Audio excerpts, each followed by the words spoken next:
السلام علیکم جی۔ صورتحال یہ ہے کہ انیق ناجی صاحب نے کچھ دن پہلے ایک ولاگ کیا اور اس میں بتایا کہ جو ہیتھرو ایئرپورٹ ہے لندن کا، جو مین سینٹرل لندن میں جو ایک ایئرپورٹ ہے، ایک گیٹ ویک ہے اور ایک ہیتھرو ہے۔ تو جو ہیتھرو ایئرپورٹ کے جو لینڈنگ رائٹس ہیں اور جو سلاٹس ہیں وہ پی آئی اے کے پاس پرانے موجود ہیں 50s کے، یعنی کہ انیشیلی جب پی آئی اے اور پاکستان کی جو ایئر لائن سروس آپریٹ کرنا شروع ہوئی اس وقت کے وہ رائٹس ہیں، جبکہ ابھی صورتحال یہ ہے کہ بہت مشکل ہوتا ہے کہ کوئی نئے رائٹس ملیں، کوئی لینڈنگ رائٹس ملیں کہ وہاں پہ جو نئی ایئر لائن ہے وہ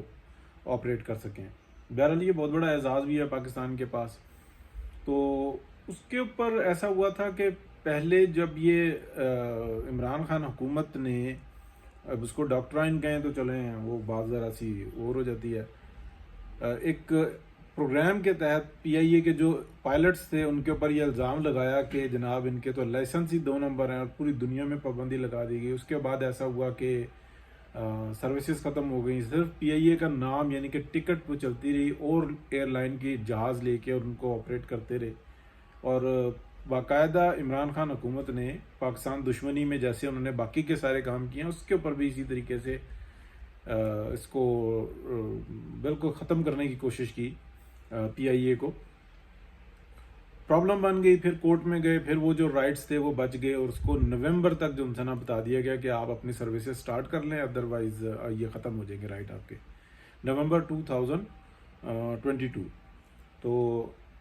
اس بات کی اطلاع جو سی تھی وہ انیق ناجی صاحب کو ہی، انہوں نے ولاگ کیا، سعد رفیق صاحب نے ان سے رابطہ کیا کہ نہیں ایسا نہیں ہے بلکہ جولائی تک ہے۔ پھر اس کے بعد وہ 2 گھنٹے کے بعد وہ کال کرتے ہیں یا 2 گھنٹے سے بھی پہلے کال کرتے ہیں کہ نہیں آپ درست کہہ رہے تھے، کیونکہ انیق ناجی صاحب نے کہا کہ نہیں یہ بات جو ہے یہ اطلاع آپ کی ٹھیک نہیں ہے، میرے پاس جو معلومات ہے اس میں نومبر میں یہ ختم ہو جائیں گے۔ اب جولائی کے بعد جو انہوں نے دوبارہ سے پتہ کی تو انہوں نے بتایا کہ مجھے تو ایک افسر نے جو پی آئی اے کا ہے ڈائریکٹر لیول کا ہے اور اس نے مس گائیڈ کی، تو میں نے اس کو یہ کہا کہ اب فوری طور پہ آپ گھر چلے جائیں اور کم از کم یہ سزا ہے۔ حالانکہ یہ ایک ایسی گورنمنٹ، جو میرے بات کرنے کا مقصد ہے، یہ ایک ایسی گورنمنٹ جو کولیشن گورنمنٹ ہے اور اس وقت میں نہ بیوروکریسی سے ٹکر لے سکتی ہے، نہ اسٹیبلشمنٹ سے ٹکر لے سکتی ہے، نہ عدالتی نظام سے ٹکر لے سکتی ہے، نہ اپنی پارٹی کے اندر اپنے گروپ سے ٹکر لے سکتی ہے۔ یہ اس کی مظلومیت ہے، اس بات کو سمجھیں۔ اور یہ جو سوشل میڈیا کے اوپر یہ جو ورک ہوا، جس پاکستان کے ایسڈ کا پیرا جو ہے وہ انیق ناجی نے دیا، اس طریقے سے ہم سب کی ذمہ داریاں ہوتی ہیں کہ ہم آواز اٹھاتے ہیں، لیکن یہ مجبوری ہے خواجہ سعد رفیق کی کہ اس ٹائم میں وہ کوئی ایشو نہیں بنا سکتے، لیکن ہماری مجبوری نہیں ہے۔ اب اس افسر کا نام، کیونکہ یہ لوگ کیا کرتے ہیں پاکستان کے اندر کیا ہوا ہے، ٹھیک ہے ہم اس ملک کو تباہ کر دیتے ہیں، آپ ہمیں دیں، ہمارے بچوں کے لیے خوشحالی لے کے آئیں، ہم نے تو ریٹائر ہو کے یورپ میں شفٹ ہو جانا ہے، امریکہ شفٹ ہو جانا ہے۔ یہی پاکستان کا حال کیا ہے نا، ایک بہترین چلتا ہوا پاکستان، اس کو کیا کیا ہے انہوں نے، یہی کچھ کیا۔ تو وہ افسر کون ہے اس کا پتہ لگانا چاہیے، اور اس کے ساتھ اور لوگ کون ہیں، اور اس سے یہ بات بھی معلوم ہوتی ہے کہ یہ سازش ابھی ختم نہیں ہوئی۔ تمام چیزوں کے اوپر نظر رکھی جائے اور پاکستان کی جو عوام ہے، بالخصوص جو سوشل ایکٹیوسٹ ہیں، وہ نظر رکھیں، کیونکہ یہ بے ایمان لوگ ہیں، یعنی کہ ایک منسٹر کو مس گائیڈ کر رہے ہیں کہ جولائی میں